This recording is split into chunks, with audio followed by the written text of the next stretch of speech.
Lagpas na umano sa threshold o hangganan para ituring na may plunder ang halaga ng confidential fund ng Office of the Vice President na di pa naipaliliwanag ayon sa isang kongresista.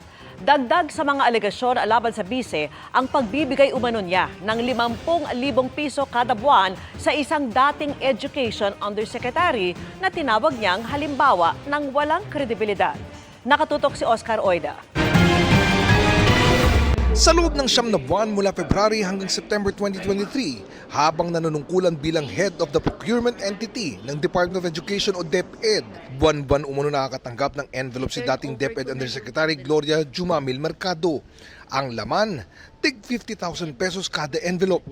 Madalas daw ang nag-aabot sa kanya ng envelope ay si Assistant Secretary Sunshine M. Paharda. At ang sabi, galing daw ito kay Vice President Sara Duterte. Sa gitna ng pagdinig, inilabas niya ang mga sobre. Ang sakit naman noon, ordinaryo lang akong trabahante tapos inano ka ng Vice President. Ayon kay Mercado, kahit kailan ay hindi daw niya binuksan ang mga nasabing envelope noong nanunungkulan pa siya sa DepEd.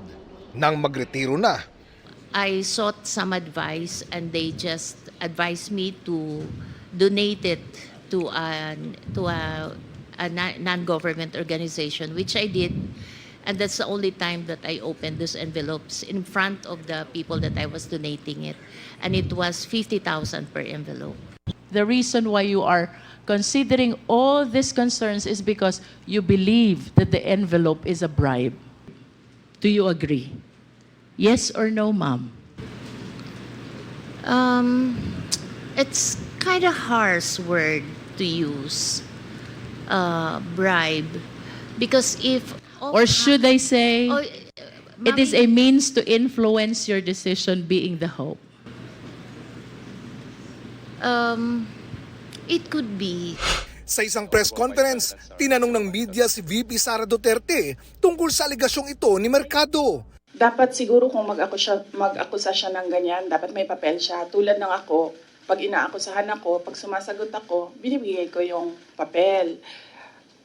Gloria Mercado is a disgruntled former employee of the Department of Education. She was let go because of loss of trust and confidence.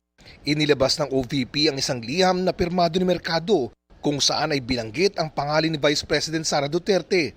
Kalakip nito ang breakdown ng mga kagamitan at total cost na nagkakahalaga ng 16 million pesos. Nag-solicit siya ng 16 million pesos sa isang kumpanya on paper using my name without any authorization. I explained properly. I did not solicit.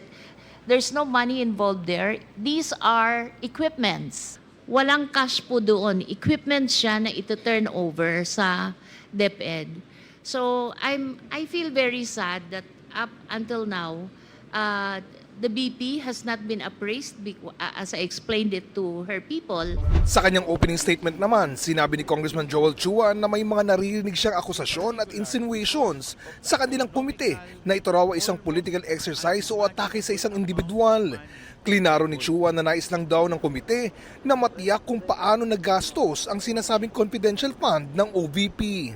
I must stress at this point that the sheer vastness of these potentially misused funds sets this matter apart from other instances of irregularity and disallowance.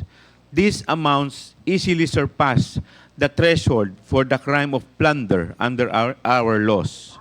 Hinihinga namin ng reaksyon dito si Vice President Duterte. Pero sa panibagong statement ngayong araw, nanawagan si Vice President Duterte na tigilan na raw ng mga mambabatas ang paggamit ng mga testigong wala umunong kredibilidad o questionable umano ang layunin. Inihalimbawa niya si Mercado na anya'y bahagi ng makinarya laban sa kanya. Para sa GMA Integrated News, Oscar Oida, nakatutok 24 oras.